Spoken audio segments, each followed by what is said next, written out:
একজন স্বপ্ন দেখছে সমুদ্রে নদীতে ভাসছে, ধরার কেউ নাই, তাহলে কম্বলে কি সবাই কষ্ট পেয়েছে? আমার রব তিনজনকে যদি তিন রকম ঘুমের ভিতরে সাজা দিতে পারে, শাস্তি দিতে পারে, আমার রব একই কবরে একজনকে জান্নাতে রাখবে আর একজনকে জাহান্নামের আযাব দিতে পারবে। বুঝাতে পারলাম? হ্যাঁ, খুব মন দিয়ে শুনছেন, এতক্ষণে জি বললেন। তবে পেছনকার লোকগুলো বলছে তোরা সামনে বসেছিস বুঝগা।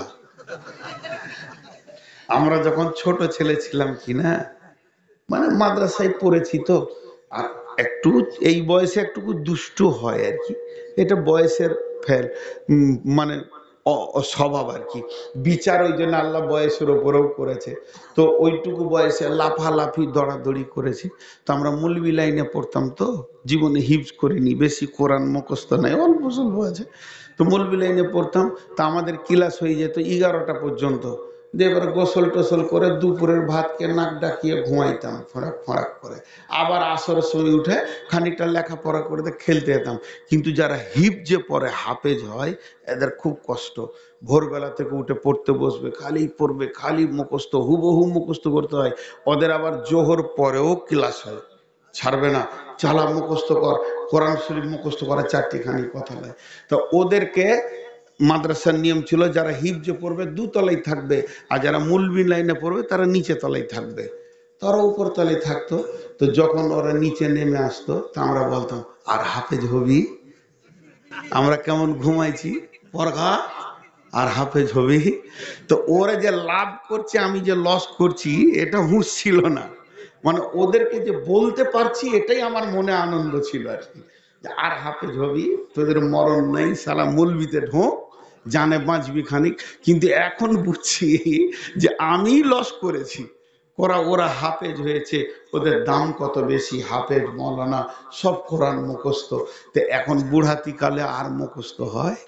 বিয়ে হয়ে গিয়েছে, তা আমার একটা ভাইকে আল্লাহ হাফেজ করেছেন, আব্বা পড়িয়েছেন ওকে হিফজার, আমাকে মৌলবিতে।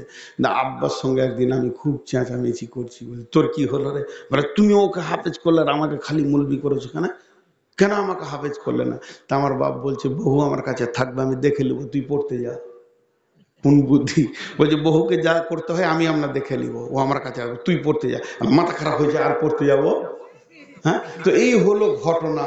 তো যারা সামনে বসে আছে এরা বিপদে পড়েছে, পেছনে যারা বসে আছে ওরা বেঁচে গেছে। ওদিন হ্যাঁ না আর বলতে হবে না আর কি। জি ভাই, একটু পানি খায়। হ্যাঁ, হাই আল্লাহ, ইউটিউবাররা মনে মনে আমাকে গাল টাল দিচ্ছে, দেখ কি করবো। নূর মোহাম্মদ যে কতজনের কাছে গাল খায়। জি, সময় হয়নি আমার ছাড়া। তিনটা জবাবই হয়নি, তিনজন মিটিং করেছে, ওই তিনটাতে হয়নি। কোন তিনজন মিটিং করে? ওই যে বড় প্যান্ডেল দিয়ে তিনজন বক্তা। বুঝিনি।